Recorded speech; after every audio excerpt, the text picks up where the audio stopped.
आज के बाद हम कोई अब्बा दादा की तारीफ नहीं करेंगे, हम जिक्र करेंगे तो सिर्फ जिक्र मुस्तफा के। हाँ, बवक्त जरूरत तारुफ की जरूरत पड़ जाए तो अलग बात है, बिल्कुल भूलना भी नहीं है, लेकिन जिक्र रसूल में फना हो जाओ। तो मेरी गुजारिश है, एक तो ये कि उनका जिक्र नहीं करते, उससे नुकसान क्या हो रहा है अल्लामा जाहिद साहब पता है? नुकसान ये हो रहा है कि हीरो ने किसके साथ शादी, अजान, ठीक, सबसे बेहतरीन शहर में, सबसे बेहतरीन जगह पर, सबसे बेहतरीन नगमे के लिए बिलाल को कहा। अब बिलाल पूछने लगे कि या रसूल अल्लाह, अजान देने के लिए काबे की तरफ रुख का होना जरूरी है। अजान देने के लिए रुख कहां होना चाहिए? काबे की तरफ। मैं तो जंगों में अजान दी, काबे की तरफ रुख किया। मदीने शरीफ में अजान पड़ी, काबे की तरफ रुख किया। तिहामा की वादियों में अजान पड़ी, काबे की तरफ रुख किया। हर जगह अमन में, जंग में, जहां जहां अजान पड़ी, काबे की तरफ रुख किया। गरीब परवर बंदा नवाज, बुलंद करने वाले सरकार, आज आपने काबे की छत पे खड़ा किया, अब मैं रुख किधर करूं? मेरा रुख किधर होगा? हुजूर ने इम्तिहान लिया, तेरा दिल जिधर चाहे। बेनियाज रसूल ने, बेनियाज खुदा के बेनियाज महबूब ने, जो सिर्फ खुदा का नियाजमंद है, बाकी किसी का नियाजमंद नहीं। और बिलाल, तेरा दिल जिधर चाहे उधर रुख कर ले, आज तेरे अजान पढ़ दे। बिलाल ने कहा, अब किधर क्या रुख करना, अब किधर और क्या रुख करूं?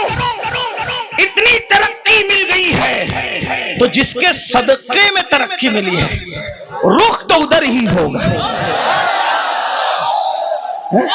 रुख तो उधर ही होगा। और बिलाल ने कहा, जब काबे के काबा ने मुझे काबे पे चढ़ा दिया और मेरी तरक्की का राज सिर्फ यही है जो काबे का काबा है, तो सबसे रुख फेर सकता हूं, आमिना के लाल से रुख नहीं फेर सकता। वाह भाई, जिंदाबाद जिंदाबाद।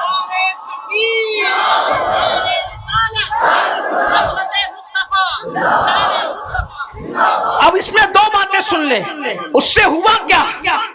इश्के रसूल से बिलाल को तरक्की मिली। नंबर एक, तवज्जो है, इश्के रसूल से बिलाल को बोलो क्या मिली? तरक्की। लेकिन वफादारी मुस्तफा से उनकी तरक्की बच गई। अगर कहीं और रुख फेर लेते तो बात फिर कुछ और हो जाती, और जो होती वो होती जब वो बयान होती, लेकिन ये हुआ नहीं, तो जो हुआ नहीं उसको बयान करना नहीं है। बिलाल का रुख किधर रहा? बोलो किधर रहा? बोले किधर रहा? अब मेरी सुन लो, आप और हम जलील क्यों है? आप हम रुस्वा क्यों है? आप हम बर्बाद क्यों है? आप हम तबाह क्यों है? आप हम गालियां क्यों सुन रहे हैं? आपके हमारे घरों पे बिल्डोजर क्यों चल रहे हैं? वजह एक है, बिलाल काबे पे चढ़ के भी नबी की तरफ से रुख नहीं फेरा। बिलाल काबे पे चढ़ के भी नबी की तरफ से रुख नहीं फेरा। और तुम डॉक्टर बनने के बाद नबी से रुख फेर लिए, इंजीनियर बनने के बाद नबी से रुख फेर लिया, मालदार बनने के बाद नबी से रुख फेर लिया, 3 टाइम का अच्छा खाना खाने के बाद नबी से रुख फेर लिया, कीमती कपड़े पहनने के बाद नबी से रुख फेर लिया। बताओ, वो काबे पे चढ़ के इतने ऊंचे पे भी नबी को नहीं भूले, और हम इन सारी गंदगियों के अंदर, गुनाहों की गंदगियों के अंदर अपने नबी को भूल गए, और माल की मोहब्बत में, कपड़ों की मोहब्बत में, डिग्रियों की मोहब्बत में, तिजारतों की मोहब्बत में अपने नबी से हमने अपना रुख फेर लिया। तो नबी से जो रुख फेरता है तो उसका क्या होता है? जिससे जो नबी से रुख फेर लेता है, खुदा की रहमतें उससे अपना मुंह फेर लिया करती है। अब पता चला मेरे आका सलाम के दीवानों, बिलाल तो काबे पे खड़े होकर भी नबी को भूलना नहीं चाहते, और हम नबी पाक को भूल गए। बताओ, हम नबी पाक को कहां याद करते हैं? हम गाने तो गाते हैं, नात नहीं पढ़ते, 3 घंटे की फिल्म तो देखते हैं, हुजूर की सीरत नहीं पढ़ते। मेरे भाइयों, हमारे नबी से बड़ा अजमत वाला कोई है? हमारे नबी से बड़ा बुजुर्ग कोई है? हमारे नबी से आला कोई है? हमारे नबी से अफजल कोई है? अल्लाह की मखलूक में भाइयों उन जैसा कोई है ही नहीं। अल्लाह की मखलूक में उन जैसा कोई है ही नहीं। आपको बताऊं, ये सारे नबी नबी होकर भी हमारे नबी के उम्मती है। सारे नबी नबी होकर भी हमारे नबी के उम्मती है। और साथ में क्या है, जो उम्मती जो निस्बत उम्मती को नबी से हुआ करती है, जो निस्बत उम्मती को नबी से हुआ करती है, वो निस्बत सारे नबियों को मेरे नबी से है। यानी सारे उम्मती किसके नियाजमंद होते हैं? अपने नबी के। तो ये सारे अंबिया जो हैं वो किसके नियाजमंद हैं? मेरे नबी के। बल्कि जमीन के ऊपर ही नहीं, मैदान महशर में भी सबको अगर नियाजमंदी की तमन्ना होगी तो रसूलुल्लाह की निगाह रहमत की तमन्ना होगी। मेरे इमाम तो ये कहते हैं उस दिन खलील भी तमन्ना कर रहे होंगे कि काश ये आमिना के लाल की नजर मुझ पर पड़ जाए। और मेरे इमाम यूं कहते हैं वो जहन्नम में गया जो उनसे मुस्तगनी हुआ, वो जहन्नम में गया जो उनसे मुस्तगनी हुआ। ऐ खलीलुल्लाह को हाजत रसूलुल्लाह की, बस पैगाम यही देना था। आज हम रसूलुल्लाह से दूर हुए हैं, रुसवाई का सबब यही है, जिल्लत का सबब यही है। हमारे बच्चे, उनका ईमान और अकीदा हम महफूज ना रख सकेंगे अगर हम हुजूर से लोगों को जोड़ने में नाकाम रहे। मेरे भाइयों, इसलिए इस उर्स का पैगाम ये है, अपने बच्चों के सीनों में इश्क रसूल पैदा करो। खुद के सीनों में पैदा होगा तो बच्चों के सीने में, माएं और बहनें मौजूद हैं, अपने बच्चों के सीने में इश्क रसूल पैदा। और कैसा इश्क रसूल? अगर आप सुनने के लिए मूड में हैं तो मैं एक बात आपको सुनाऊं। कैसा इश्क रसूल? हमारा इश्क रसूल ये है कि अगर अस्सलातु खैरुम मिनन नौम बोलकर हमें मस्जिद बुलाया जाए तो इश्क रसूल हमारा इतना कमजोर है कि हमारा इश्क हमें मोहल्ले की मस्जिद में भी नहीं ले जाता। आपकी तवज्जो, बहुत अहम नुक्ते पे गुफ्तगू आती है और इसी पे शायद खत्म होती है। आपने सुनने के लिए हिम्मत दिखाई तो मैं भी कुछ बोलने के लिए हिम्मत दिखा रहा हूं, वरना मैं तो खत्म ही कर रहा था। तवज्जो आपकी। अजान की आवाज सुनकर जो मोहल्ले की मस्जिद तक न ले जा सके, इतना कमजोर इश्क, फिर वो जन्नत में क्या ले जा सके? असल में इश्क कमजोर नहीं होता, आशिक कमजोर होता। हाँ, जो इतना कमजोर आशिक हो कि वो अजान की आवाज सुन के मोहल्ले की मस्जिद तक न जा सके, वो कभी भी जन्नत तक उसका इश्क उसको नहीं ले जाएगा। कहा किसका इश्क जन्नत तक ले जाएगा? मैंने कहा वो जो नबी की आवाज को सुनकर, नबी की आवाज तो नबी की आवाज है, बल्कि नबी जिसको मुकर्रर कर दे आवाज देने के लिए, वो उस आवाज को सुनकर पहली रात की दुल्हन को छोड़कर मस्जिद नहीं आता, बल्कि सर कटाने के लिए मैदान में आ जाता है। देख रहे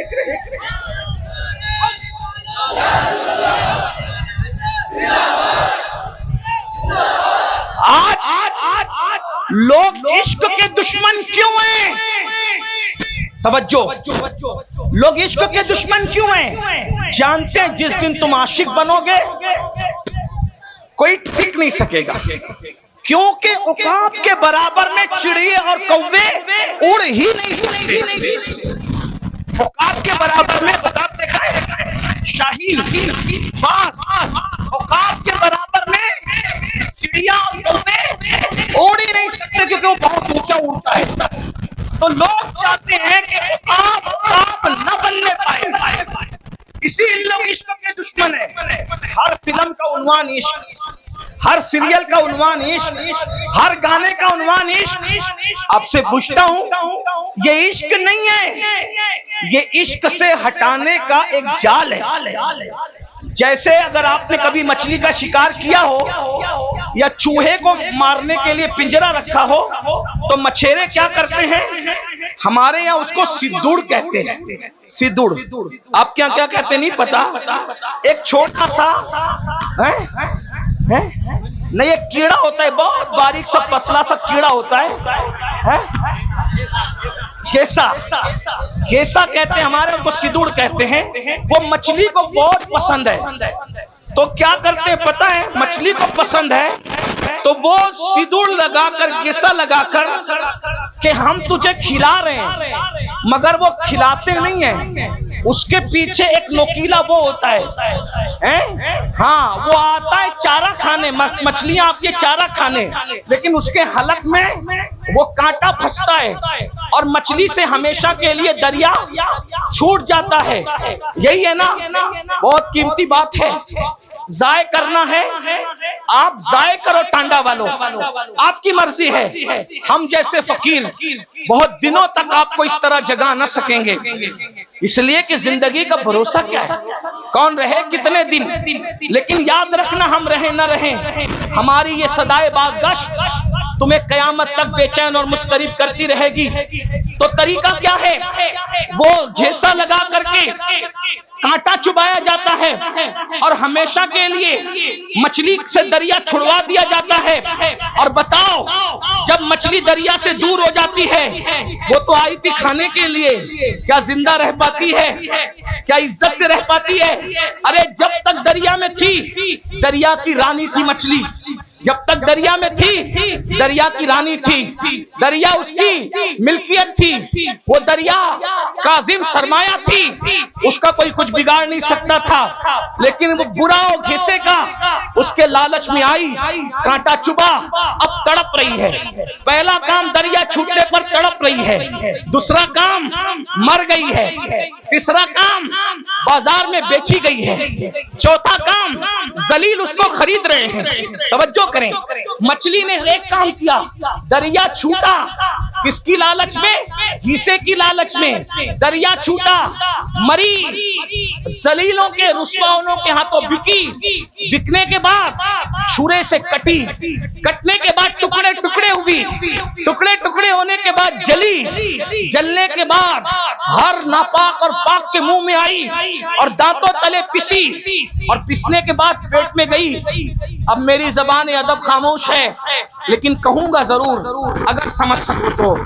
जब पेट में गई तो नापाकी बनी। ये मेरे दिल का दर्द है, कोई समझ सकता है तो समझ ले, इस पे बात भी कर दूंगा। तवज्जो, बहुत तवज्जो, बहुत तवज्जो। जल की रानी मछली मलिकाए दरिया गंदगी और फुजले में बदली कैसे? कैसे बदली?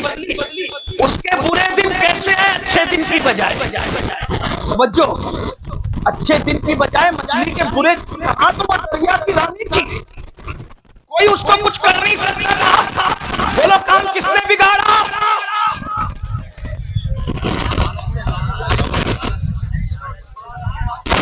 काम किसने बिगाड़ा? काम किसने बिगाड़ा? घीसे को नहीं पहचाना उसने घीसे को अपनी गिज़ा समझी, नहीं जानती थी कि उसके पीछे मकसद क्या है। रानी क्या बन गई? उजला, गंदगी, नापाकी, बदबू, गलाजा, पाक खाने में तब्दील हो गई। कौन? दरिया की रानी। रानी का राज गया, वतन छूटा, उजला बन गई उजला। अब मैं आपको उजला तो नहीं कहूंगा, लेकिन इतना जरूर कहूंगा, ये दिन आए कैसे? मछली रानी बनी थी दरिया की और आप पूरी सल्तनत के बादशाह बने थे। मछली दरिया से वफा कर रही थी जब तक दरिया में थी, सब कुछ थी, और तुम इश्क़ मुस्तफा से वफा कर रहे थे तब तक सब कुछ थे। बादशाह तुम थे, ताजदार तुम थे, आका तुम थे, मावा तुम थे, मौला तुम थे। जमाना भिखारी था, तुम भीख दे रहे थे। जमाना शागिर्द था, तुम उस्ताद बने हुए थे। तुम्हारे घरों में अब्बे दादे नौकरियां कर रहे थे जो आज इतरा रहे हैं। अब्बे दादे नौकरियां कर रहे थे जो आज इतरा रहे हैं, जो आज आप पे हंस रहे हैं। नौकरियां कर रहे थे आपके दादाओं की, अब्बाओं की। लेकिन क्या हुआ? फिर इन्होंने सोचा कि मुसलमान इश्क का बंदा है, मुसलमान इश्क का बंदा है। इश्क से हटाने के लिए इश्क का जाल जैसे मछली को दरिया से निकालने का, अगर डायरेक्ट कांटा डालते तो निकाल पाते नहीं, तो डायरेक्ट अगर ज़िना, पाप, जुआ और शराब का कांटा डालते कोई मुसलमान नहीं जाता। मुझे यकीन है मेरी कौम जितनी भी नीचे सलाब में चली जाए, वो कभी नबी नबी के गद्दार नहीं हो सकते। कोई मुसलमान नबी का गद्दार कभी नहीं हो सकता। लेकिन जैसे मछली को घिसे से फंसाया, वैसे तुमको किससे फंसाया? इश्क के बंदे हो, इश्क सामने लाया, इश्क सामने लाया। लेकिन मुकाबले में नाम तो इश्क का था, लेकिन वो इश्क न था। क्यों? इसलिए कि इश्क उसको कहते हैं। इश्क किसको कहते हैं समझ? इश्क उसको कहते हैं जो गुमनाम को शोहरत अता करता है। इश्क उसको कहते हैं जो बदनाम को नेकनाम बनाता है। इश्क उसको कहते हैं जो बिगड़े हुए को सुधार देता है। इश्क उसको कहते हैं जो बगदाद का मैखाना छुड़ाकर मक्के के खुदा खाने तक ले जाता है। इश्क उसको कहते हैं जो यतीमों का माल नहीं छिनवाता, बल्कि यतीमों के सर पे हाथ फिरवाता है। इश्क उसको कहते हैं जो मंसूर को मिल जाए तो अपने जमाने के वलियों का इमाम बनता है। अगर साबिर को मिल जाए वो अपना जनाजा खुद पढ़ाता है। अगर बाकी बिल्ला को मिल जाए तो वो नान भाइयों को भी बाकी बिल्लाइयत का मजहर बनाता नजर आता है। हाँ, इश्क अगर मुजद्दिद अल-कुसानी को मिल जाए तो वो जमाने का अल्लाहु अकबर इमामुल हुदा बनता नजर आता है। अकबर के फितने को धूल चिढ़ाता नजर आता है। इश्क उवैस को मिल जाए तो वो शुतुरबान जो है इतना बुलंद हो जाता है, इश्क वाला कितना बुलंद होता है कि सब नबी से दुआ करवाते हैं। और नबी उवैस के पास अपने सहाबा को भेजकर कहते हैं, जाओ मेरे उवैस को कहना कि मेरी उम्मत के लिए दुआ कर दे। नबी जिससे दुआ करवा रहे हो वो आशिक है। नबी जिससे दुआ करवा रहे हो वो आशिक है। याद रखिए, ये जो इश्क का घिसा डाला गया इश्क नहीं था, क्योंकि ये जिस इश्क की बात कर रहे हैं इसमें तो आदमी जानी बन रहा है, इसमें तो आदमी शराबी बन रहा है, इसमें तो आदमी जुआरी बन रहा है, इसमें तो आदमी माँ बाप का नाफरमान बन रहा है, इसमें तो लड़कियों को लेके भाग रहा है। आशिक लड़की लेके कभी नहीं भागता, और जो आशिक होगा वो लड़की लेके नहीं भागेगा, और जो लड़की लेके भागेगा वो आवारा गुंडा हो सकता है, आशिक नहीं हो सकता। उसकी वजह बताऊं, हमारे यहाँ आशिक का दूसरा नाम मजनू है। अल्लाह अकबर। लेकिन मजनू ने पूरी जिंदगी लैला को बालिग होने के बाद कभी देखा नहीं। किसी ने पूछा मजनू लैला डरता तो है, लेकिन लैला को देखा क्यों नहीं है? अरे जो महबूब की इज्जत को तार-तार कर दे वो आशिक कैसे हो सकता है?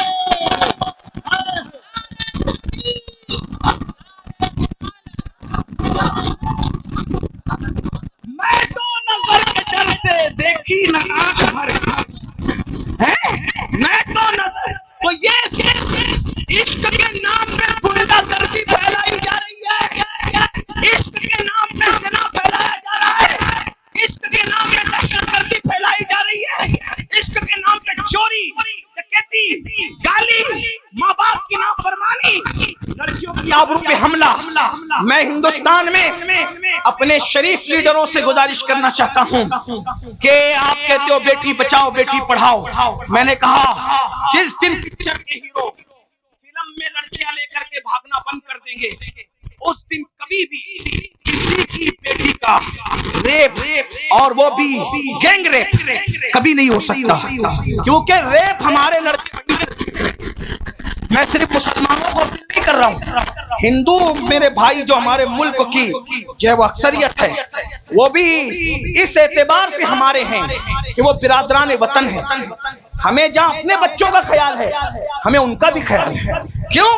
इसलिए कि पड़ोस अगर नशे में होगा तो एक दीवार फलांग करके नशा हमारे घर में भी आ सकता है।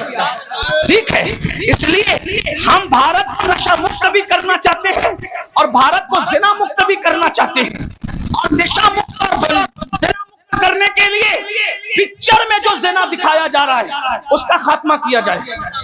शराब जो दिखाया जा रहा है कि एक हीरो, आप भी लोगों से सुनते हैं, आप भी आके सुनाते हैं, एक हीरो मोहब्बत में नाकाम होता है, फिर वो सोचता है करूं क्या, दोस्तों के पास बैठता है, बैठ के कहता है यार बता करूं क्या, वो कहता है छोड़ यार, जब सबने गद्दारी की तो हमें नशे से मोहब्बत करना चाहिए। फिर वो नशेड़ी बन जाता है, नशा करने लगता है, नशा करते करते फिर वो चोर भी हो जाता है, वो कातिल भी हो जाता है, माँ का मर्डर करता है, दोस्तों का मर्डर करता है। ये कहां से सीख रहे हैं बच्चे? ये बच्चे कहां से सीख रहे हैं? एक बात मैं बताऊं, ये तुम्हारा फिल्मों का इश्क है।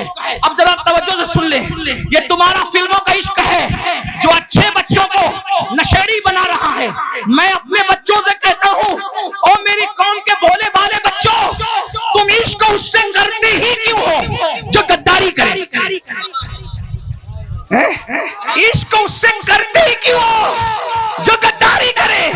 जो गद्दार हो वो मैं। आज के बाद हम कोई अब्बा दादा की तारीफ नहीं करेंगे, हम जिक्र करेंगे तो सिर्फ जिक्र मुस्तफा के। हाँ, बवक्त जरूरत तारुफ की जरूरत पड़ जाए तो अलग बात है, बिल्कुल भूलना भी नहीं है, लेकिन जिक्र रसूल में फना हो जाओ। तो मेरी गुजारिश है, एक तो ये कि उनका जिक्र नहीं करते, उससे नुकसान क्या हो रहा है अल्लामा ज़ाहिद साहब पता है? नुकसान ये हो रहा है कि हीरो ने किसके साथ शादी